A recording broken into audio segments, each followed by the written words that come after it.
Hey everybody, welcome to Open by Accident. I'm Nick. And I'm Matt. We're continuing to build my Xbox 360 collection on a budget. I was able to come across a few games, and so was Matt. Let's jump right into it.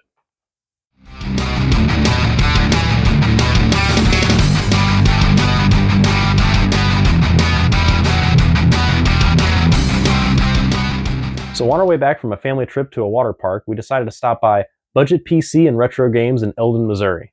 This is where we picked up our most recent haul of 360 games, so here's a little tour of the shop. So here we have the tour of Budget PC and Retro Games and Arcade. Looks like it's actually two storefronts, one being the arcade section and one being the retro games section. Um, Right. This was like looks like an old strip mall, and he's combined it into one storefront.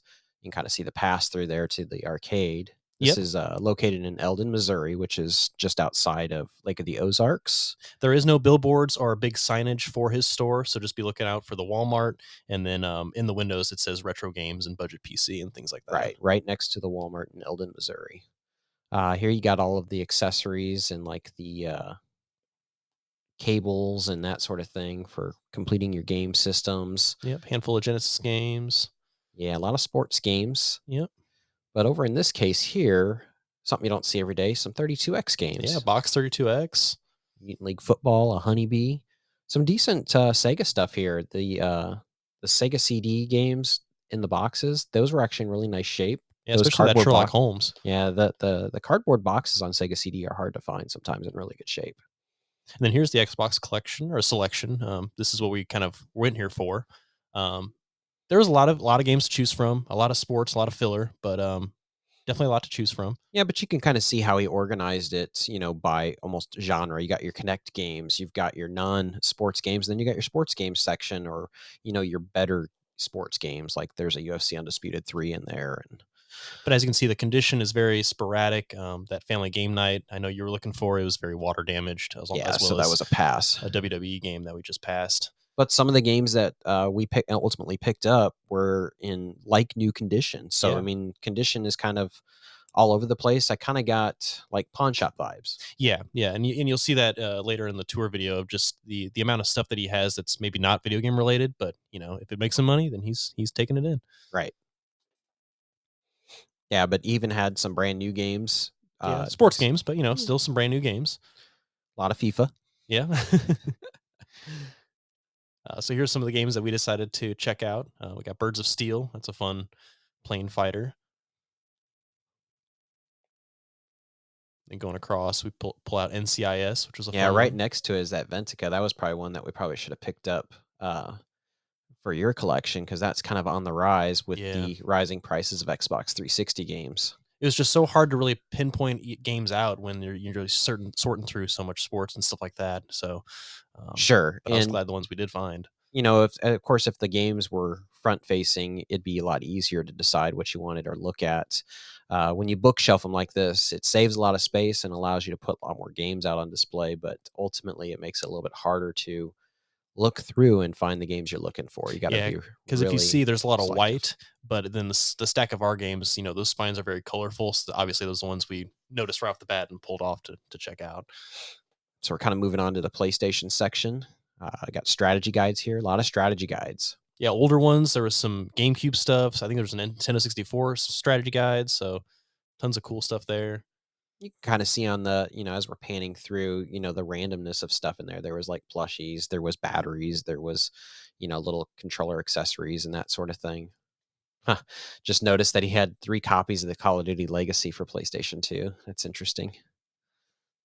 Yeah, it was kind of cool going through the places because it was kind of a museum for me. The old PlayStation 1 games. There was old posters on the walls, and then we eventually get to like a big box PC game section, which was kind of cool.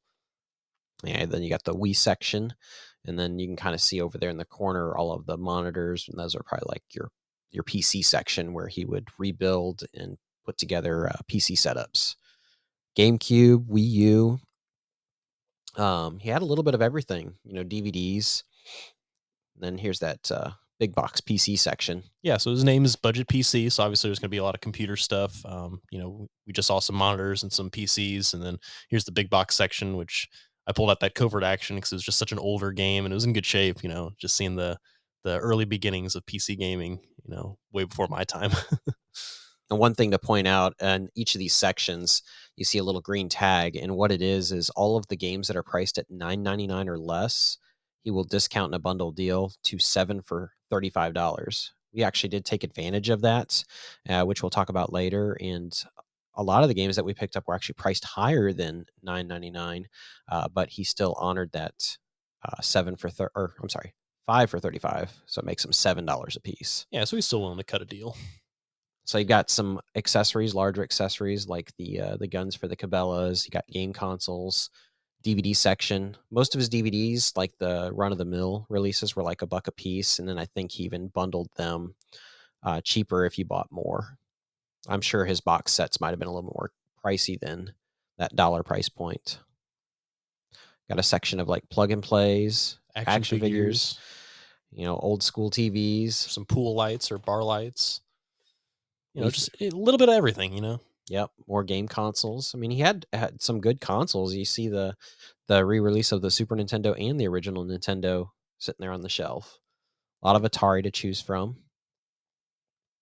Some game cases, and then here's those pool lamp lights or bar lights. I got usually the better stuff was kind of hiding in the display cases. PSP, Game Gear stuff. The display cases were kind of just spread throughout the whole store. So here's like the Xbox 360 and original Xbox display case, as well as the higher end original PlayStation games. I mean, there's a Klonoa there. It doesn't look like it had the back artwork, but finding a Klonoa out in the wild that's a tough feat. That's getting a little bit pricey of a game. And this is the case that we found our copy of Darkest of Days. That was a little bit of waterlogged. Right. We ended up getting a deal which on that. we'll kind of show later in the video in a more close up, but it was definitely a good find at the price point it was. And the nice thing is this is just run by an individual, so he's willing to work with you on stuff if you ask. I mean, it's all in the presentation. Like that Darkest of Days, I know he came down a couple dollars on the price because of the water damage, and it was actually priced really reasonably, and from the get go, just because of the game's been going up so much in value. Right. Some comic books, all different kinds. If that's your forte.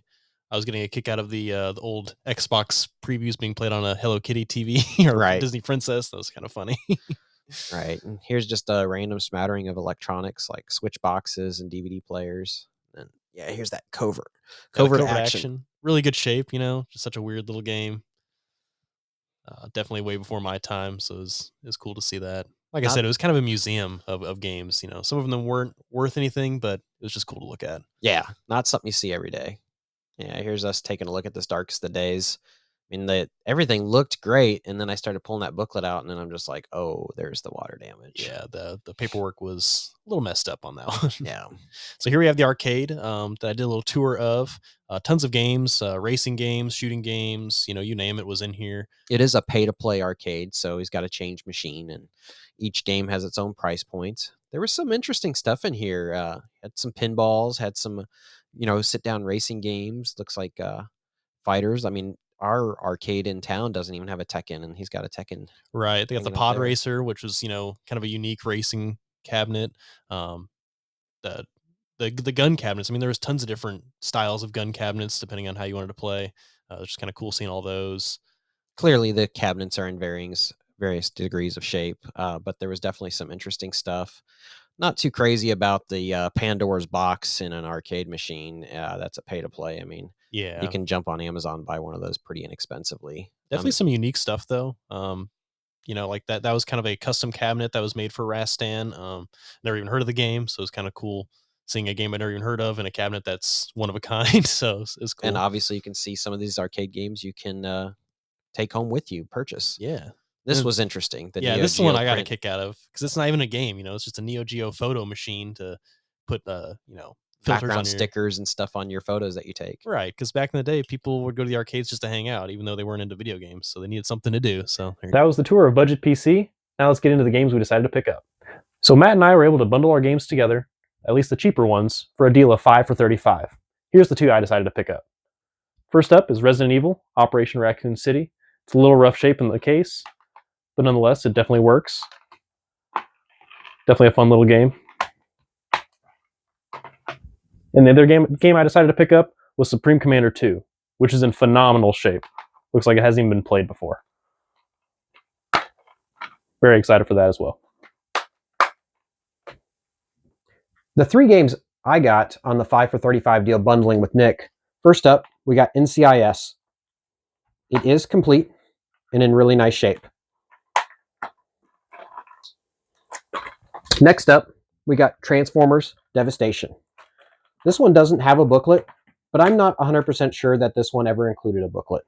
So it very well might be complete. And last on that deal, I also picked up Birds of Steel. Again, complete in its case. We also picked up one other game that was priced a little bit higher, and that is Darkest of Days. He did discount it a little bit for us based on the condition. I believe we paid about $26 for this game. It is complete. The disc and manual are in really nice shape. And again, what we were saying before is paying attention to the condition of the games. As you can see here, this artwork is severely water damaged. If it wasn't, this would be a lot more valuable. Darkest of Days is on the rise, and it is becoming highly valuable.